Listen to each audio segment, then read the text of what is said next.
മന്ത്രിയായി സത്യപ്രതിജ്ഞ ചെയ്ത് അധികാരമേറ്റ കെ ബി ഗണേഷ് കുമാർ ഇപ്പോൾ മാധ്യമങ്ങളെ കാണുന്നു. അതിലേക്ക് പൈസ ചിലവാക്കിയാലും ഉണ്ടാക്കണം. ആ സോഫ്റ്റ്വെയർ എന്ന് പറയുന്നത് ടിക്കറ്റ് മെഷീൻ്റെ കളക്ഷൻ ഡേറ്റ ആവും. അതിനകത്ത് ഈ നമ്മുടെ GPS വരിയായിട്ട് പോകുന്ന പ്രശ്നം ഒരു പൊസിഷനിങ് ഒരു ഡേറ്റ ആവും, ഡ്യൂട്ടി പാറ്റേൺ ഒരു ഡേറ്റ ആവും. ഈ 3 ഡേറ്റ എൻ്റർ ചെയ്ത് കഴിയുമ്പോൾ ഒരു ഷെഡ്യൂൾ കമ്പ്യൂട്ടർ തന്നെ പ്രൊഡ്യൂസ് ചെയ്യണം. ആ ഷെഡ്യൂൾ നടപ്പിലാക്കണം ഒറ്റ ദിവസം കൊണ്ട്. പക്ഷേ അരാജകത്വമായിരിക്കും, ഒരു തർക്കവും വേണ്ട. ആ ദിവസങ്ങളിൽ വലിയ പക്ഷേ ഒരു മാസം കൊണ്ട് നമുക്കത് കറക്റ്റ് ചെയ്താൽ ഡെഡ് മൈലേജ് മുഴുവൻ ഒഴിവാക്കി കിട്ടും. ആർക്കും, അതായത് മന്ത്രി വിചാരിച്ചാൽ പോലും ഒരു ഷെഡ്യൂൾ ഉണ്ടാക്കാൻ പറ്റാത്ത നിലയിലേക്ക് ഇതിനെ മാറ്റണം. പിന്നെ ബില്ലുകളുടെ പേയ്മെൻ്റ് എല്ലാം കമ്പ്യൂട്ടറിലാക്കും.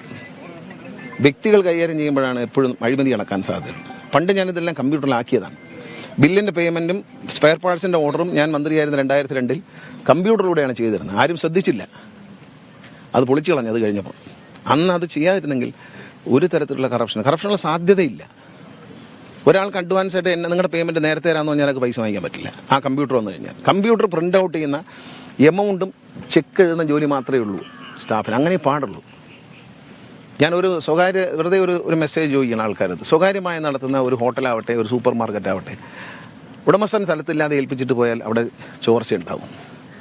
അപ്പോൾ ഇവിടെ ചോർച്ച ഉണ്ടോ എന്നുള്ള ചോദ്യത്തിന് വല്ല അർത്ഥമുണ്ടോ? ഉടമസ്ഥൻ സ്ഥലത്തില്ലെങ്കിൽ ഇപ്പോൾ അവിടെ ചോർച്ച ഉണ്ടാവുന്നുണ്ട്, നഷ്ടത്തിൽ കലാശിച്ച് പൊളിയുന്നുണ്ട്. അത് ഉടമസ്ഥൻ ജീവിച്ചിരിക്കുമ്പം, ഉടമസ്ഥൻ വല്ലപ്പോഴും നോക്കുമ്പോൾ ഇതാരും നോക്കാത്തപ്പോൾ എന്തായിരിക്കും സ്ഥിതി? അപ്പോൾ അതുകൊണ്ട് ചോർച്ചയുണ്ടോ എന്നുള്ള ചോദ്യം നിങ്ങൾ ഇന്ന് മുതലൊന്ന് പഠിക്കൂ.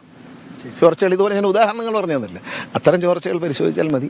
ഈ കാൽക്കുലേഷൻ തെറ്റിയാൽ തന്നെ വലിയ എമൗണ്ട് സർക്കാർ കൊടുക്കേണ്ടി വരും. ഒരാളെ കാൽക്കുലേഷൻ, ഞാൻ പെറ്റീഷൻ കമ്മിറ്റിയിൽ ഇരുന്ന സമയത്ത് ഇതുപോലെ വാട്ടർ അതോറിറ്റിയിൽ ഒരു വിഷയം വന്നു. ഒരു വ്യക്തിയുടെ പരാതിയാണ്. ആ പരാതി പരിശോധിച്ചപ്പോൾ കാൽക്കുലേഷനിലെ മിസ്റ്റേക്കിൽ ഒരുപാട് പൈസ അയാൾക്ക് കൊടുക്കാനുണ്ട്.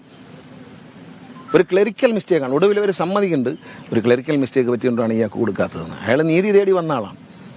മറിച്ചും ഉണ്ട്. അമിതമായി വാങ്ങിച്ചുകൊണ്ട് പോകുന്നതിനെ പറ്റി ആരും മിണ്ടാറില്ല. കാരണം അമിതമായി എനിക്ക് 2 ലക്ഷം രൂപ പെൻഷൻ ആനുകൂല്യം കൂടുതൽ കിട്ടിയാൽ ഞാൻ മിണ്ടൂ.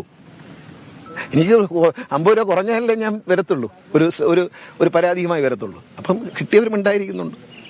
അപ്പോൾ അത് പരിശോധിക്കണം. അതൊക്കെ ഒന്ന് എല്ലാ മുക്കും മൂലയും പരിശോധിക്കണം. എവിടെയെങ്കിലും ഓട്ടോകൾ കണ്ടാൽ അറിയിക്കുക, നമുക്ക് അടയ്ക്കാം. ശരി, താങ്ക് യു.